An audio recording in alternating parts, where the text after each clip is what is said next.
Balot pa rin sa makapal na abo ang ilang lugar sa Albay dahil sa ashfall mula po sa Bulkang Mayo. Pinangangambahan namang tumaas ang presyo ng ilang gulay roon dahil sa mga napinsalang taniman. Live mula sa Ginobatan, Albay. Nasa frontline ng balitang yan, si Mon Gualvez. Mon, kumusta na ang sitwasyon dyan ngayon? Marahay na aga, Andre, Angela, patuloy pa rin ngang nag-aalboroto itong Bulkang Mayon.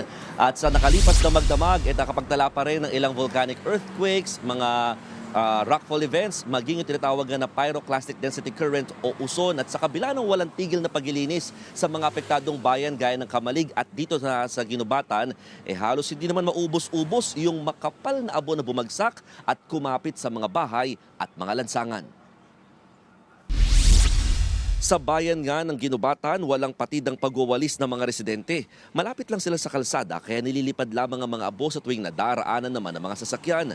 Ganito rin ang sitwasyon sa bayan ng Kamalig. Bukod sa mga kabahayang balot ng abo, sakit din sa ulo ng mga magsasaka ang mga apektado nilang pananim. Kahit kasi hugasan ng ibang gulay, tila natuyo na raw ito. Pangamba ng LGU, baka raw tumaas ang presyo ng mga gulay dahil sa dami ng nasirang mga pananim sa bayan ng Kamalig. Pakinggan natin ang bahagi ng pahayag ng alkalde nito. Pag humangin, yung nandun sa mga dahon, sumasabay pa rin sa hangin.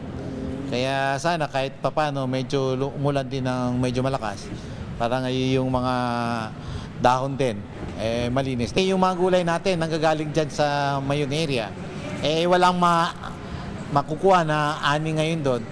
Kung magtatanim, ilang buwan pa din naman yon.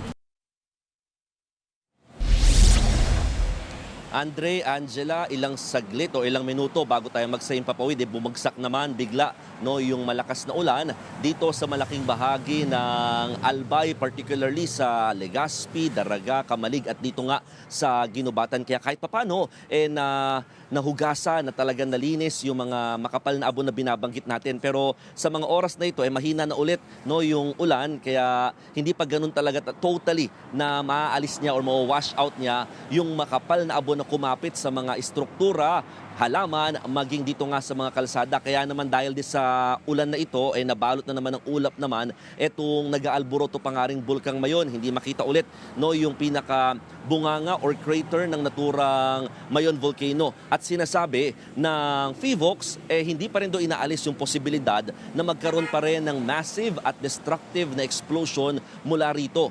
Dahil nga nakataas pa rin sa alert level 3 at nananatili yung kanyang status na magmatic unrest. Gayunman, ang sinasabi naman ng ahensya, posibleng mas maliit na raw yung tsansa niyan kahit papano dahil mas marami na yung inilabas ito ng mga volcanic deposits or materials kumpara nung nakaraang nag-erupt din ito nung taong 2023. Andre, Angela. Live mula sa Ginobatan, Albay, maraming salamat at mag-iingat ka dyan, Mon Gualvez. Mga kapatid, Andre Felix po, manatiling may alam pagdating sa mga mahalagang balita sa loob at labas ng bansa. Mag-follow at mag-subscribe na po sa social media pages ng News 5.